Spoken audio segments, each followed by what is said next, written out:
जरा सोच कर देखिए, आपके खून पसीने से कमाई हुई कमाई में से आप टैक्स देते हैं और फिर उस टैक्स को अपने पर्सनल यूज में लिया जाता है, पर्सनल कामों में यूज में लिया जाता है और ऐसे गैर कानूनी काम भी किए जाते हैं। तो आप ये सोचिए कि जब हम अपनी खून पसीने की मेहनत वाली कमाई में से पेट काट कर जब हम टैक्स भरते हैं और उस टैक्स का गलत यूज किया जाता है, तो इसका जिम्मेदार कौन होता है?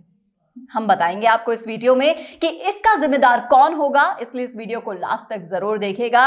और इसका डिस्कशन हम करने वाले हैं कि कौन है वो लोग जो इसकी जिम्मेदारी लेंगे हमारे मेहनत के कमाए हुए पैसों में से, जब हम टैक्स भरते हैं और उन पैसों को गलत चीजों में इस्तेमाल करते हैं, अपने पर्सनल कामों के लिए यूज करते हैं। नमस्कार, मैं हूं चेतना शर्मा आपके साथ और आप देखना शुरू कर चुके हैं राजस्थान संवाद। नमस्कार, मैं रुचिका और इस वीडियो में हम आपको बताएंगे कि किस तरह से हम जो हमारे खून पसीने की कमाई है वो हम सरकार को देते हैं, लेकिन सरकार क्या उन पैसों का सही इस्तेमाल कर रही है?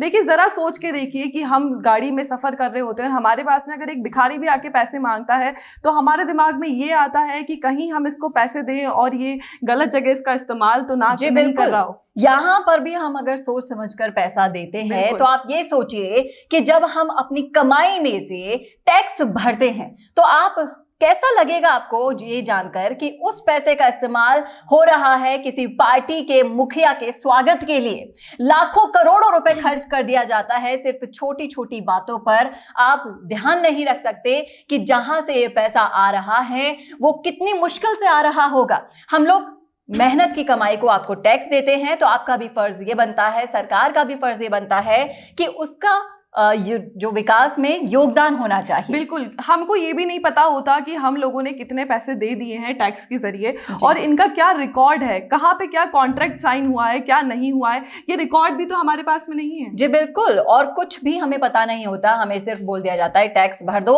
और फिर उसके बाद जो एक कार्यवाही शुरू की जाती है उस पैसे को यूज करने की, बेलगाम यूज करने की, इसकी जिम्मेदारी कौन लेगा हम बताएंगे आपको। नीचे डिस्क्रिप्शन में पिटीशन का एक ड्राफ्ट दिया गया है, एक बिल दिया गया है, इसे पढ़िए तो आपको अपने आप मालूम हो जाएगा कि आपको अब जिम्मेदार होना होगा और अब इन गैर जिम्मेदाराना हरकतों के खिलाफ अपनी आवाज को बुलंद करना होगा, लोगों को जागरूक करना होगा, गांव गांव ढानी ढानी जाकर लोगों तक ये बिल पहुंचाना होगा। क्योंकि अगर ये बिल टेबल हो गया ना रुचिका, तो यहां पर इन सब चीजों पर लगाम कसने वाली है।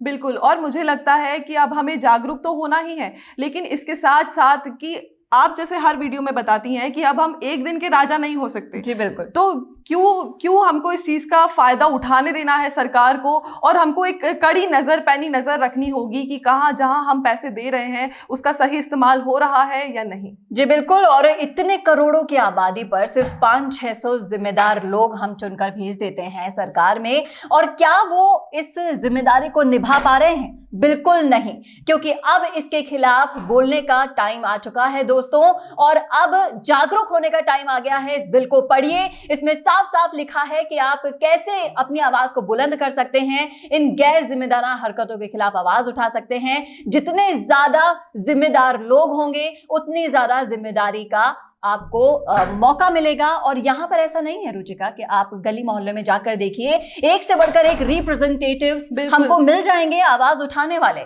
बस मौका है उन्हें देने का और मौका है सही चुनने का। मुझे लगता है कि हम लोग सही चुन भी नहीं पाते हैं, क्योंकि जो इसका जो चुनाव होता है, जब चुनाव आते हैं तब हम देख पाते हैं कि हाँ अभी उन्नति हो रही है, देश प्रगति कर रहा है, लेकिन बाकी जो टाइम होता है वहां पर हमें कोई विकास देखने को नहीं मिलता है। जी बिल्कुल, और चुनाव के टाइम तो आप ये देखिए कि नेता हाथ जोड़कर आपके घर की दहलीज पर खड़े हुए दिखाई देंगे, लेकिन बाकी 5 साल वो कहाँ चंपट हो जाते हैं पता नहीं चलता। सिर्फ अपने रिश्तेदारों का, अपने दोस्तों का घर भरने में लगे रहते हैं। इसके खिलाफ जवाबदेही किसकी होगी?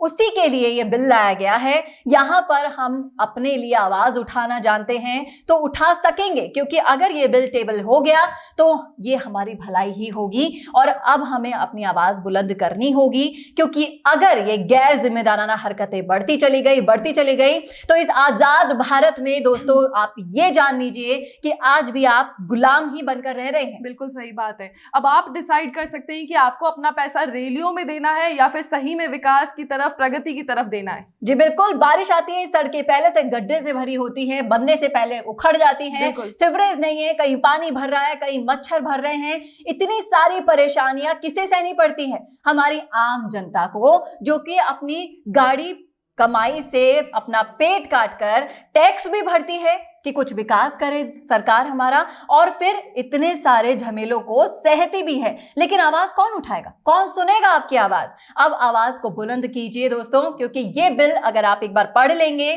और इसे ज्यादा से ज्यादा लोगों तक पहुंचाइए, अपने रिश्तेदारों दोस्तों को बताइए कि अब एक ऐसा बिल ड्राफ्ट तैयार हो चुका है जो आप अगर टेबल कर देंगे, अगर आगे तक पहुंच जाएगा, ये कानून के पास पहुंचेगा, तो हमको ही इससे मजबूती मिलेगी, हमारी आवाज को मजबूती मिलेगी। और ये काम सिर्फ और सिर्फ अब सिर्फ हमारा है, क्योंकि हम लोकतंत्र में रहते हैं और लोकतंत्र में रहने वाला हर एक नागरिक इसका जिम्मेदार होगा, सरकारें नहीं होंगी, क्योंकि आपके लिए आपको ही आवाज उठानी होगी। और इस आवाज को उठाने के लिए हम हैं आपके साथ। अगर आपके पास कोई सुझाव है, कोई राय है, तो आप हमें कमेंट बॉक्स में लिखकर भेजिए। अगर वो पसंद आया तो हम इसे आगे जरूर बढ़ाएंगे, और इस बिल को जरूर पढ़िएगा, समझिएगा, और इस पर आपका कोई सुझाव, कमेंट हो, कुछ भी हो, आपके मन में जो भी चल रहा हो, जरूर लिख दीजिएगा कमेंट बॉक्स में। और ऐसे ही और वीडियोस के लिए देखते रहिएगा राजस्थान संवाद। नमस्कार।